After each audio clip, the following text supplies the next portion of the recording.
Hello, I'd like to speak about what art means to me, art broadly speaking, and why I think it's such an important thing in life, if not one of the most important things in the whole realm of human existence.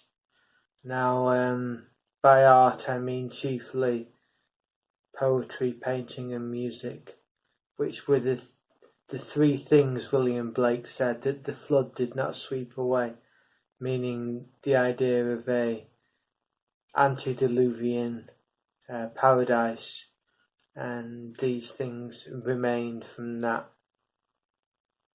primordial paradise. And that's the idea that poetry, painting and music, amongst other examples of the arts, but chiefly those, are just such fascinating examples of the far reaches of the human spirit, of the creative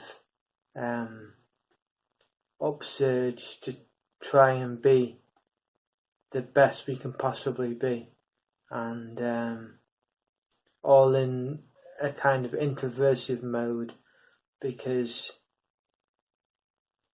let's face it, the arts have more of an introversive effect on us. It's not the world of science and exploration. It's a world of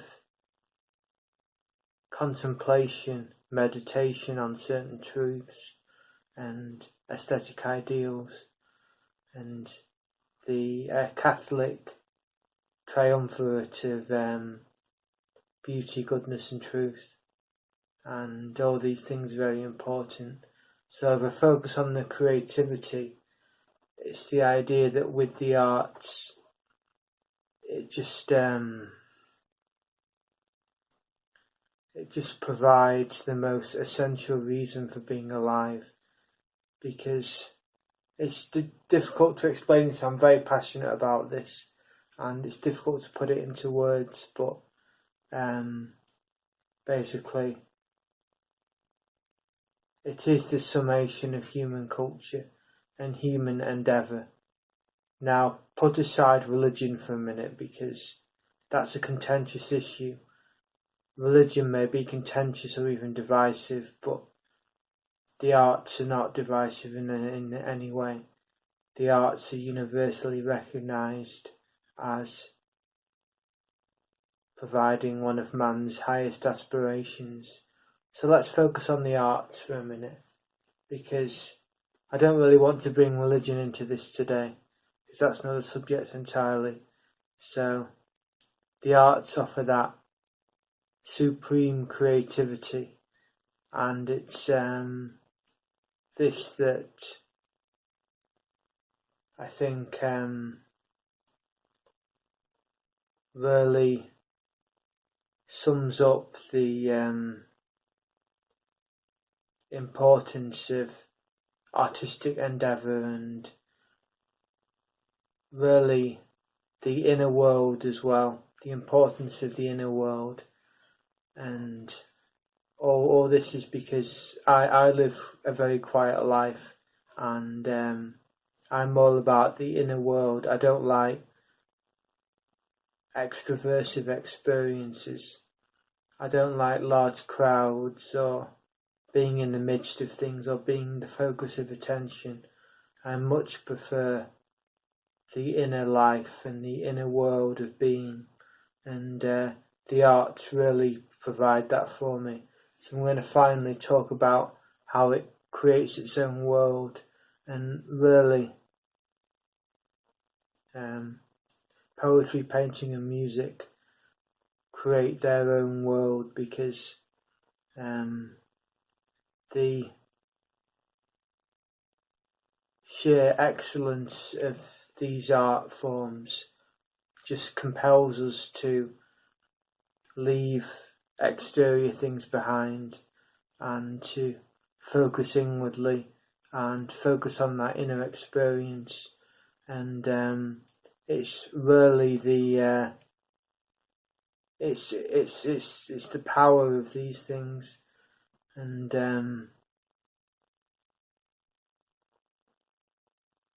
art has since university, if not before then, art has been the most important thing in my life, bar religion. So I'm just trying to explain here what art means to me in its highest form, and it's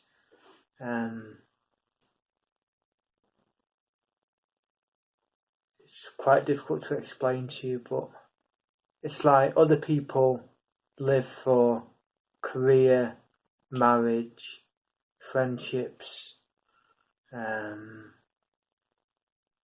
holidays, all that sort of thing. But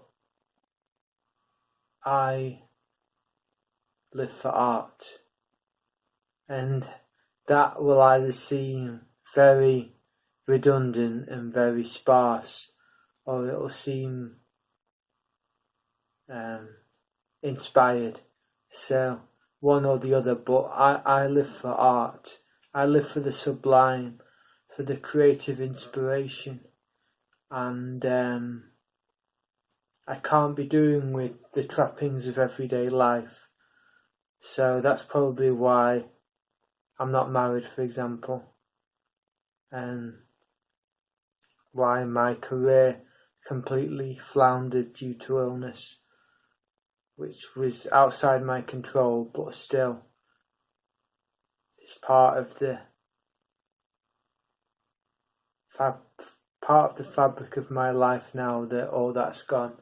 So really what I'm trying to say is that for me art is the supreme thing, and without art it's just not a world I'd want to be part of. And whether sacred or secular art, because I appreciate both, and I love the art of the Middle Ages and Renaissance, but I also love some of the art of the 20th century. So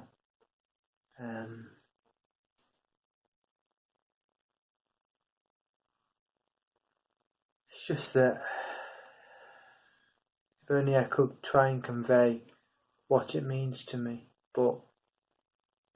And art more broadly considered too, going out to like architecture and even film and drama and opera, which is like a crossover, and even computer games, which can aspire to artistic merit. And all these things just give me solace, and but it's much more than solace. At its highest, like I was just listening to Billie Holiday's Strange Fruit, and it's such a powerful and evocative song, and such a sad song as well, about the lynching in the American South, and it's just such a powerful ambience to the music, and it just catapults you into another state of being entirely, another modal framework, if that makes sense, and a totally different emotional landscape opens up before you, and it's just such a shattering experience, really. And I'm trying to convey it here, and I may be succeeding, I may not be, but this is just how I feel, and that's a popular song as well. I mean, I'm more affected by classical music, but there's been many examples of popular songs that have really struck a chord with me as well. Like Sam Cooke's "A Change Is Gonna Come," and it's another civil rights song. If Strange Fruit can be thought of as the original civil rights song, then the Sam Cooke song is more in the 60s mainstream. But yeah, it's just art completely transforms my life, and it's all an inner life. It's like I could go to a monastery, try and enroll as a monk, but I don't think that would suit me particularly. I don't think I'd be successful at it, and my focus wouldn't be there. I sort of live quite a hermetic life as it is at the moment, and that suits me because I can devote myself to the inner life, so to speak. And it's like you have obviously there's the cliche of the active and the contemplative life, and the ideal is to be a mix of both, of course. So you still want elements of the active life, and I try to do that with family and friends, but for me the inner life is supreme, and art is one of the greatest ways of accessing the depths of the inner life, and it's like feeling creatively inspired. There's nothing that rivals feeling creatively inspired by something, and just like when you approach a certain level of sublimity of being, and that for me just triumphs over any other feeling or expression that's possible. The creative upsurge.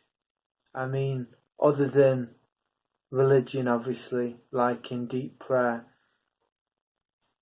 or meditation, but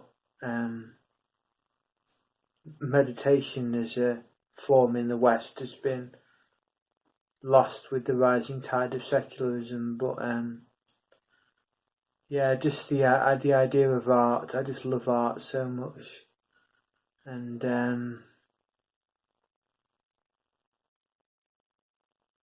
poetry, painting, music, the three things that the flood did not sweep away. And poetry, painting, and music are the keys to paradise, really. It's just that's how I see it, and maybe I'm not able to convince you of that because I lack the expression necessary to try and convey what I'm saying, but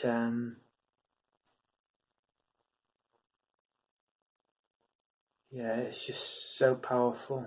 Art is so powerful, and it's really the greatest thing in the world.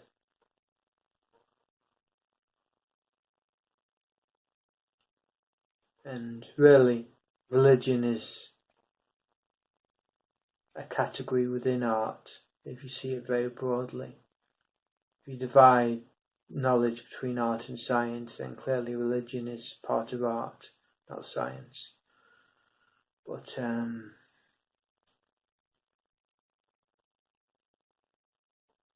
yes, it's just incredible, and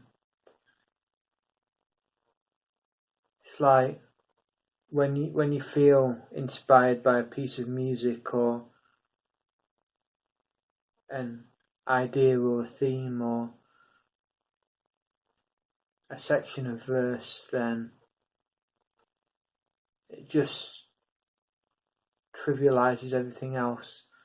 Like it has a superlative effect on the mind and soul, and it's like how I imagine a druggie would feel on a heroin high, just having that effect. Not that it's a hedonistic effect, it's a deeply cerebral effect, but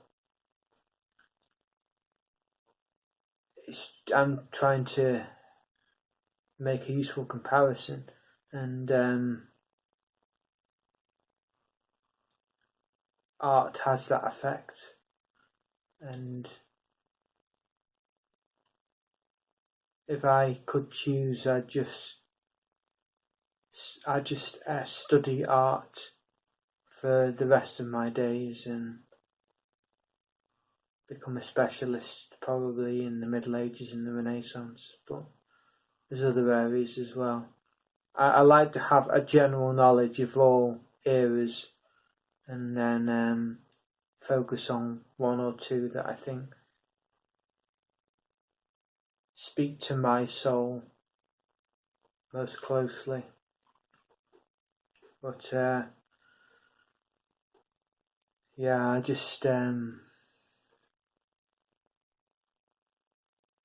think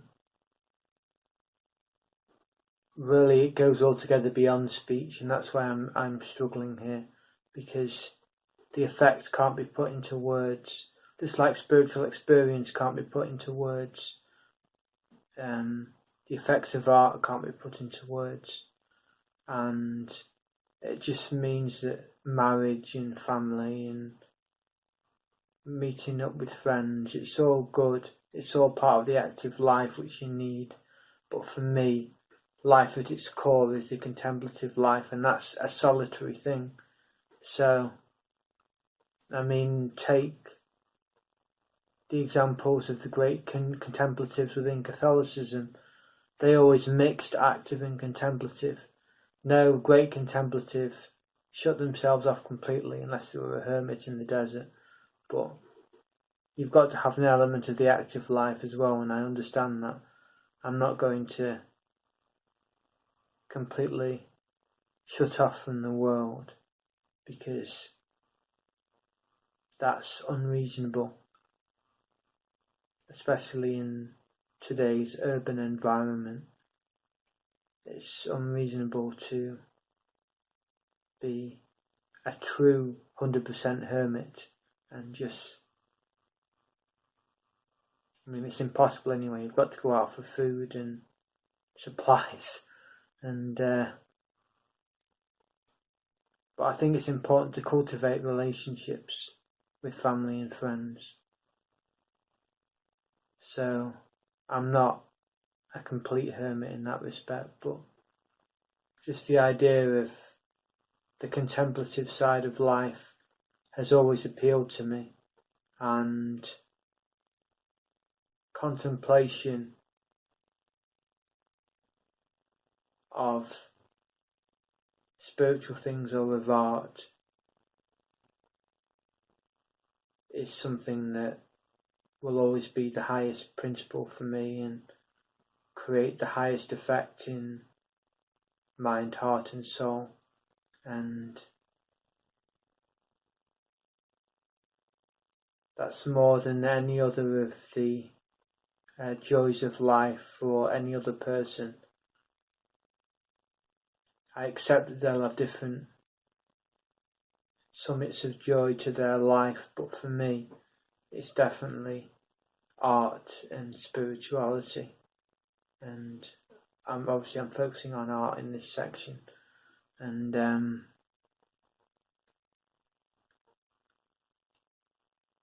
whether it's entering another world or entering another frame of reference or having your mind transported completely. And I think when people take illicit drugs, they're trying to recreate some sort of mind-shaping experience, but they'd be much better keeping with spirituality and art. I remember in sixth form, I used to